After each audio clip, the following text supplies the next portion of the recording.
नमस्कार. आपल्या सगळ्यांचे सोशल महाराष्ट्र न्यूज चॅनलमध्ये हार्दिक स्वागत. चला वळूया तर एका नवीन बातमीकडे. आजची बातमी. अक्कडसे येथील अपहरण झालेल्या अल्पवयीन मुलीच्या पालकांना प्रशासनाकडून न्याय मिळत नसल्याने आपली जीवनयात्रा संपवली.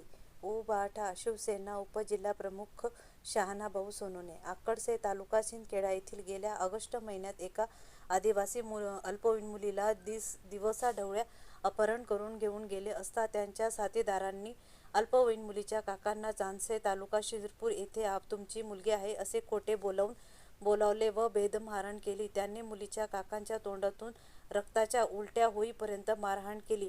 त्यावेळी शिंदखेडा तालुक्यातील पोलिसांनी 8 दिवस पर्यंत गुन्ह्याची नोंद केली नाही. उलट अल्पवयीन मुलीच्या पालकांना दमदाटी देत होते. त्यावेळी शिवसेनेचे उपजिल्हाप्रमुख शहानाभाऊ सोनवणे यांनी शिवसैनिक महाविकास आघाडीचे कार्यकर्ते व मुलीच्या नातेवाईक परिवारासह अक्कडसे गावातील गावकरी यांनी दिनांक 2 सप्टेंबर 2024 रोजी भगवा चौक शिंदखेडा येथून तर शिंदखेडा पोलीस स्टेशनपर्यंत शासनाचा निषेध मोर्चा काढण्यात आला होता. त्यावेळी आरोपीचा व अल्पवयीन मुलीचा लवकरात लवकर शोध घेऊन अल्पवयीन मुलीच्या परिवाराला न्याय मिळवून देऊ असे आश्वासन दिले होते. परंतु त्यानंतर अल्पवयीन मुलीच्या पालकांवर आरोपीच्या परिवाराकडून चाकूने हल्ला करून जीवे मारण्याचा प्रयत्न केला होता. या घटनेला 4-5 महिने होत आले, परंतु अल्पवयीन मुलीचा शोध घेऊन आरोपीवर प्रशासनाकडून कुठल्याही प्रकारची कार्यवाही केली गेली नाही. या सर्व जाचाला कंटाळून व प्रशासनाकडून न्याय मिळत नसल्याने अल्पवयीन मुलीचे पालक कैलास आत्माराम सोंदाने यांनी आज दिनांक 4/12/2024 वार बुधवार रोजी अक्कडसे तालुका शिंदखेडा येथे आपली जीवनयात्रा संपवली असून प्रशासनाकडून आता तरी एक आदिवासी अल्पवयीन मुलीच्या परिवाराला न्याय मिळेल का, अशा अनेक घटना आदिवासी परिवारांवर या शिंदखेडा तालुक्यात झाल्या आहेत, परंतु त्यांना अद्याप न्याय मिळत नाही. याला जबाबदार कोण व या असल्या आरोपावर कोणाचा आशीर्वाद आहे का, असा प्रश्न सर्वसामान्य जनतेच्या मनात येत आहे. कैलास सैंदाने यांनी आज सकाळी 8 वाजता अक्कडसे या गावामध्ये गळफास घेऊन आत्महत्या आपली जीवनयात्रा संपवली. याच्या मागे मोठं कारण आहे. 6 महिन्यापूर्वी म्हणजे ऑगस्ट महिन्यामध्ये त्यांची अल्पवयीन मुलगी 2 तरुणांनी पळून नेली. त्याच्यानंतर त्या मुलीचा शोध घेत असताना चांदसे म्हणून गाव आहे शिरपूर तालुक्यामध्ये, त्या ठिकाणी त्या नातेवाईकांनी बेदम मारहाण केली. त्या बेदम मारहाणीमध्ये त्यांचे काका यांना रक्ताचे उलटे झाले. म्हणजे नातेवाईक मुलीला पण पळवलं, यांना मारलं पण, आणि 10 दिवसापर्यंत पोलिसांनी यांची तक्रार घेतली नाही. स्वतः पोलीस त्या स्पॉटवर गेले. यांच्या मारहाणाचं सगळं सीन त्यांनी पाहिलं, पण आरोपींना अटक केली नाही, कुठलीही कारवाई केली नाही.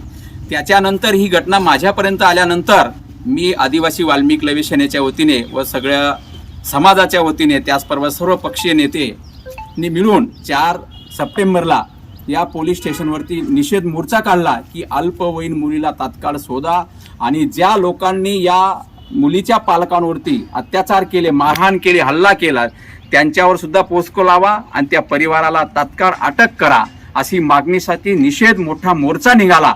तरीही पोलीस प्रशासनाने त्याची दखल घेतली नाही. आजही अल्पवयीन मुलगी सापडली नाही. त्याच्यानंतर परत अजून 1 महिन्यापूर्वी ज्या मुलाने पळवली त्या मुलाच्या नातेवाईकांनी परत अक्कडशामध्ये येऊन या लोकांवर हल्ला केला, चाकू हल्ला झाला.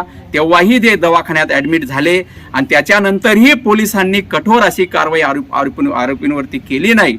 मग त्याच्यानंतर कैलास मला भेटायला आला की भाऊ, मला न्याय मिळत नाही, या न्याय व्यवस्था पोलीस कोणीही मला न्याय देत नाही. माझी मुलगी 15 वर्षाची आहे आणि गेल्या 6 महिन्यापासून फरार आहे. ती जिवंत आहे का मेलेली आहे तपास लागत नाही. आम्ही पण शोधतोय, परंतु तपास लागत नाही. उलट आमच्यावर अन्याय होतोय आणि म्हणून मला जीवन यात्रा संपवण्याशिवाय पर्याय नाही. मी कैलासला खूप समजून सांगितलं, आम्ही तुमच्या पाठीशी आहोत, नक्कीच तुझी मुलगी सापडल्याशिवाय राहणार नाही, आम्ही प्रयत्न करू.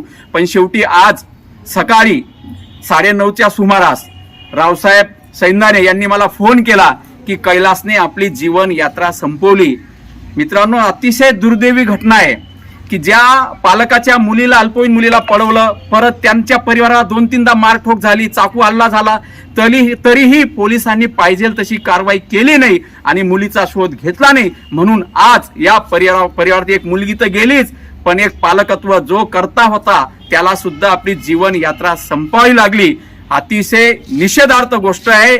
आता या ठिकाणी महायुतीचं सरकार मोठ्या जोमाने आलेलं आहे. हे सरकार महिलांना मुलींना सुरक्षा पुरवणार आहे का? यांची काळजी घेणार आहे का? अशा परिवाराला रक्षण करणार आहे का? अशा अल्पवयीन मुली पळवणाऱ्या लोकांना कठोरातली कठोर शिक्षा होणार आहे का? तात्काळ त्यांना ताब्यात घेणार आहे का? मुलींच्या पालकांना न्याय मिळणार आहे का? अशी अपेक्षा मी करतो. आणि या ठिकाणी या परिवाराला न्याय मिळाला पाहिजे. अन्यथा अजून एखादं आंदोलन या ठिकाणी उभं करावं लागेल असं मला वाटतं. ते तरी ते अंडीन राहते काय सांगितलं ते काही करत नाही ते. काय झालंय?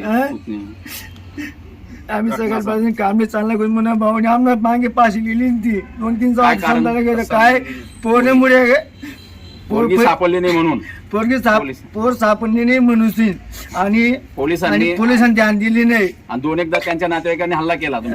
आणि आमने मार ठोक करे न्याय मिळत नाही म्हणून जीवावर आली म्हणून भावाने कैलासने आज जीवन यात्रा केली गळ्यापासून घेतली त्याने. बातमी आवडल्यास चॅनलला लाईक व सबस्क्राईब करा व दररोज अशा नवनवीन बातम्या पाहण्यासाठी चॅनलला फॉलो करा. धन्यवाद.